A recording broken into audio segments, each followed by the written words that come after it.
I think one of the biggest change that you see is largely with respect to the trends of attack.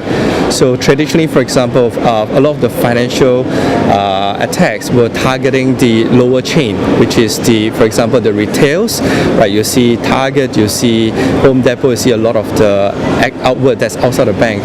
But I think you're starting to see more target attack against the banks. Now they're looking towards more internal. How do I fend off these direct and targeted attacks? We look at it from three ways.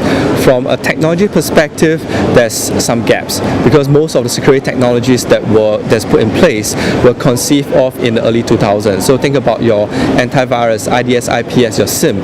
All these were security paradigms that were created in the early 2000s. Today, most of the latest attack techniques were devised in the last couple of years.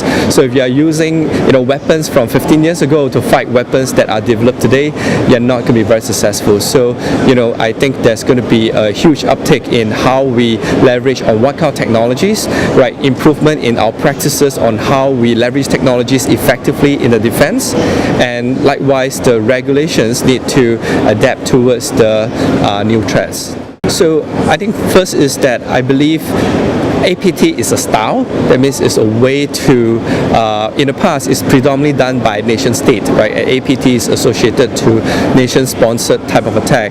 But I think we're starting to see more and more whereby, cyber criminals are leveraging the same type of methodology or practice to great effectiveness.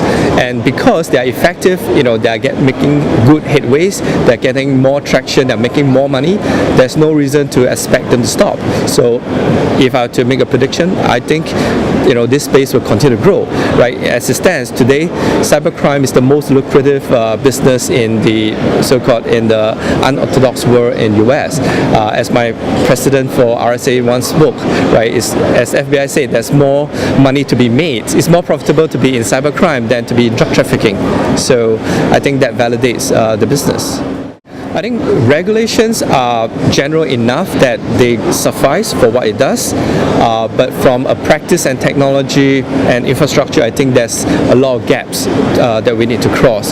So for example, there's a lack of visibility to a lot of these APT style attack, right? We have a lot of, if you think about last 15 years of technology that we deploy for security, is predominantly preventive.